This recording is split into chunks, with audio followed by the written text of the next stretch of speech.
Welcome back to the channel, everybody. How you doing? I just want to say appreciate you guys being here. Today we are going to talk about Icebound by Dean Koontz. So this is the cover. Hopefully you guys can see it. I did a book haul video and you guys couldn't see like the covers at all. They kept being blurry. So hopefully that time you can see it. Just because how the angle is, you just cannot see it at all. Like I can't see it at all. I can just see it, whatever. I read this book. Icebound is interesting. One of my goals this year is to read 5 Dean Koontz books. I wanted to read all these Emily Henry books and then 5 Clive Barker books. And then I wanted to read the Flower in the Attic series. This is my second Dean Koontz book of the year. I need to catch up. I got 3 more books to go and then I completed one of the goals for that. Same thing with good old Clive Barker. Same thing with Flowers in the Attic. So Icebound is about a bunch of scientists who go out to the Antarctic and they put bombs in a berg and the berg breaks off and they have 12 hours before they die. Because they put bombs in there and the bombs are going to explode and kill them all. And what happens is like a storm happens and it breaks off the berg, the iceberg, and floats away. So they're all stuck on here. And during this time, there's a man trying to murder one of them because one of them is a relative to he's just in a powerful family. Reading this book, I felt like it wasn't a very good Dean Koontz book. And you guys can tell me in the comments if you think I'm totally wrong about that. You guys can tell me whatever you want, of course.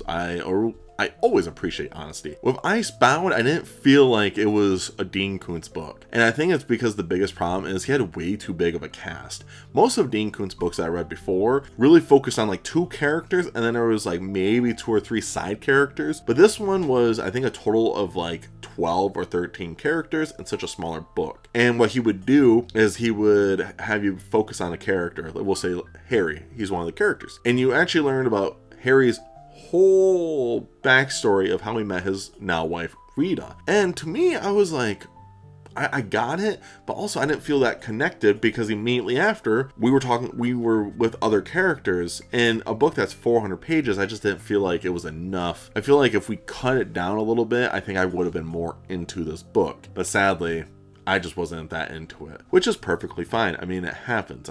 It's not the end of the world, and I'm not gonna be upset about it. Now, do I think this book is something I would recommend other people? Maybe. I think if you were a big Dean Koontz fan and you've read a lot of his stuff, maybe then I would.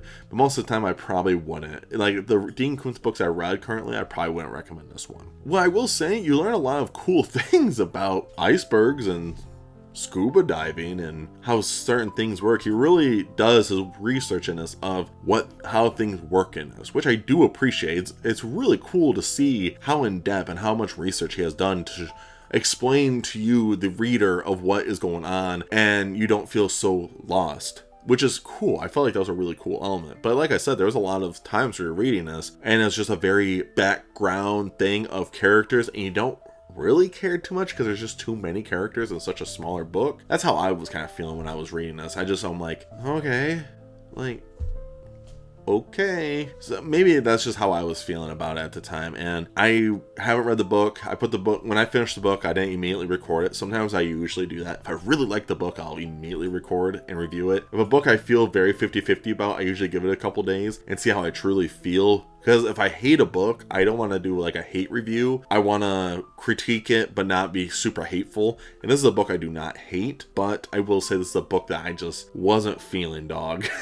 I guess is the best way to explain it in this review. But at the end of the day, if I had to give this an honest rating, it'd probably be a solid 3 out of 5. It wasn't one that I was like, man, that was really bad, but it also wasn't like, wow, that was a game changer. That inspired me to write something about the Antarctic. It didn't do either of those things. It just sat right in the middle, and I feel like that's okay. Dean Koontz has a lot of books. I think he has over 100 books that he's written, and that includes all the like aliases he has and all that. So I'm perfectly fine of one of them not striking, being a home run for me. Sometimes you strike out with an author that has 100+ books. I'm pretty sure he's written over 100 books. I'm like this.